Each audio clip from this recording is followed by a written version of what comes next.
Hello friends, the amazing Netflix platform continues to delight us with TV shows of its own production. Here are 8 original projects made by this streaming company in recent couple of years, worth spending your precious time on. There are dramas, biopics, thrillers and comedies, so you can choose anyone for your own taste. The selection is based on my personal preferences, as well as the audience and critics' ratings from IMDb, Rottentomatoes and Metacritic's platforms.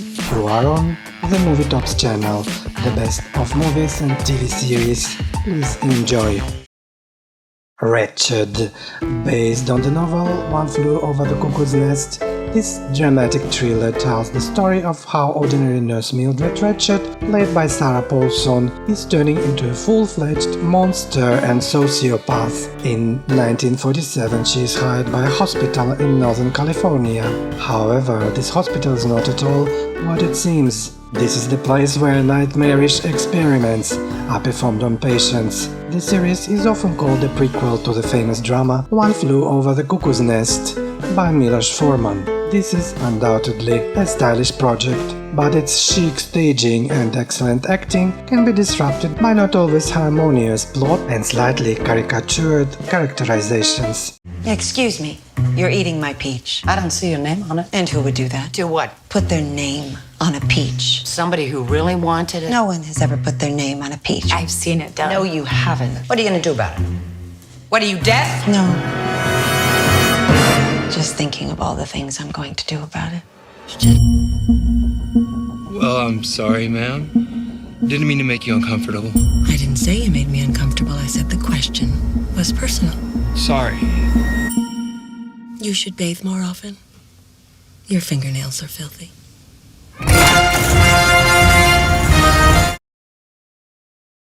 Inventing Anna. Anna Delvey, a businesswoman or a swindler, the alleged heiress of a fortune from Germany of Russian origin, penetrates into the high society of New York. Her real name is Anna Sorokina. The plot revolves around the journalist played by Anna Klumsky trying to figure out how the Julia Garner's character managed to convince the elite that she's not an ordinary imposter, but a super smart entrepreneur and patron of the arts. It seems to me that the viewer himself should determine the degree of Anna's guilt, who in the movie was put behind bars for many years. But in reality her prototype did not spend that much time in prison and now lives in the United States, having sold the rights to her story, and is trying to challenge the case of her expired visa in court. A very interesting show about how we are all a bit of a scammer when it comes to our own image in the social media era. The second season is being planned, but the date of its release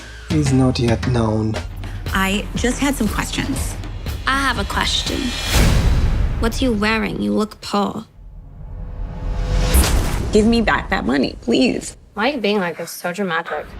Maybe it's what's help if you stop thinking about me like everyone else. Like basic, you know?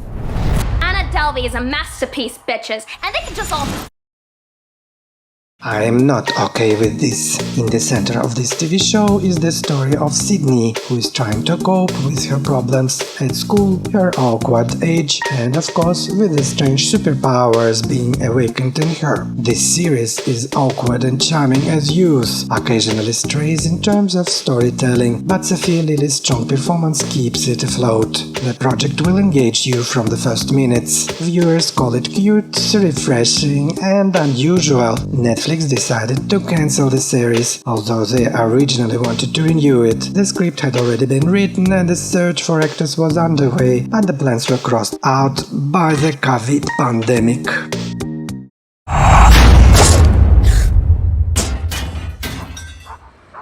It's probably just puberty. What's he doing? Just wait. Hey.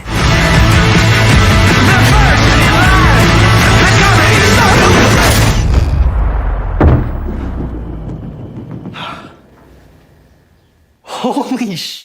Archive 81. The plot of this drama series, with elements of mysticism and horror, centers around a young man who is tasked with restoring an archive of video cassettes left over from a great fire. The author of all these videos turned out to be a young journalist who once tried to investigate the activities of a certain satanic cult, and for that she interviewed residents of an old apartment building in New York. Along the way, the archivist seems to realize that he can save this girl from the terrible fate that befell her 25 years ago. This intriguing blend of horror and noir will leave you with a gripping supernatural thrill that will keep you hooked long after you've binge-watched all 7 hours of this series. There's something in this place that calls to you. Hello? Hello?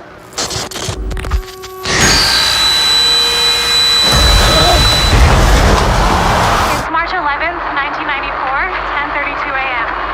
This is day one of the Oral History Project on the Vista apartment building.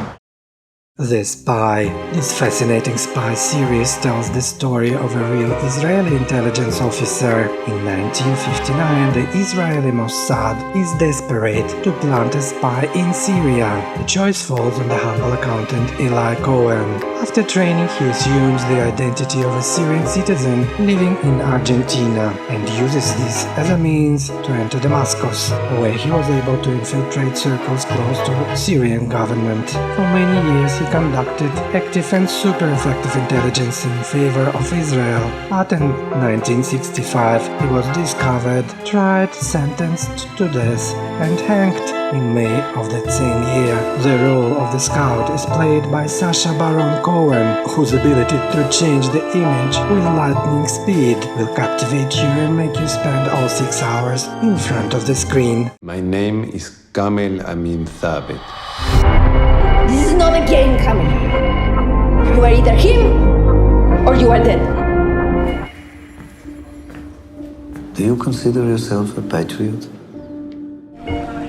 I love this country with all my might. Welcome to Syria. Kamel isn't real. That life isn't real. You are Eli Cohen. You need to remember that. It's a bit late for that. HALSTON. This original Netflix miniseries is dedicated to the American fashion designer of the 60s and 70s, Roy Halston. He first gained fame in 1961 when Jacqueline Kennedy wore a hat he designed for the inauguration of her husband, John F. Kennedy. Later, Halston began designing clothes, creating an entire fashion empire and setting the direction of American women's fashion in the 70s. His style defined the era. Ewan McGregor, with his megawatt charm, managed to convey the image of a fashion designer and recreate the fashion era of Halston, who quickly became famous, but his life gradually began to spiral out of control. I have a vision. I'm gonna change the face of American fashion. I've been an outsider my whole life. Till one day I just stopped giving a flying fuck. Halston for your today. Halston for your everyday. What we need is to figure out your signature. What's gonna make me see some gorgeous woman? The end of the fucking world. At the heart of this British series, a mixture of drama, black comedy and road movie, are James and Alice, who are both 17 years old. James, the son of a suicidal mother, is convinced that he is a psychopath. He began by trying to kill animals with the intention of eventually moving on to humans. Alyssa is a rebellious sociopath who decided to run away from home to find her long-departed father. James agrees to keep her company, assuming that Alyssa will be his first victim, but along the way they realize that they don't have anyone closer to each other but themselves. A perfect blend of misanthropy and humor, this romantic yet nihilistic project proves that falling in love can feel like the end of the fucking world. When I was 9, I put my hand in a deep fat fryer. I wanted to make myself feel something. School was beneath me, but it was a good place for observation and selection. I had a plan. I was going to kill someone. Hey? I've seen you skating. You're pretty shit. Fuck off. This is nice. What is? I thought probably he was gay. Being with Alyssa had started to make me feel things. I didn't like it at all. Have you ever eaten a pussy before? No one stops for weirdos except other weirdos. Do you want a lift? Come on. I am gonna be so fucked off if we get murdered. Russian Doll. Metacritic site has put this TV show into their must-watch list. The main character, Redhead, played by Natasha Lyonne, goes to a birthday party in her honor. She is already 36, so she lives for her own pleasure. After taking a puff on a strange Israeli joint, she goes to have sex with a nasty literature professor and then embarks on a nightly odyssey in search of a missing cat. Then death overtakes her in the form of a bright yellow taxi. The dumbfounded girl immediately opens her eyes in front of the mirror in the bathroom at a party in her honor, and to the song Gotta Get Up by Harry Nilsson, she tries to understand what the hell is going on here. Along the way, she dies again, opens her eyes in front of the mirror in the bathroom at a party in her honor, and to the song Gotta Get Up by Harry Nilsson tries to understand what the hell is going on here. While its plot may be stuck in a time loop, this endlessly inventive series never repeats itself and swings to the changing tones, from fatally funny to mournfully sad, but this is balanced by the invigorating audacity of the amazing Natasha Lyonne. Sweet birthday, baby! No, life's short, carpe diem, etc., right? What I do in my time is my business, my choice, baby.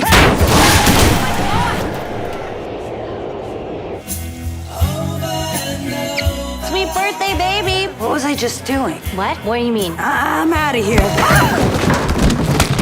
Does it hurt? Yes. You seem fine.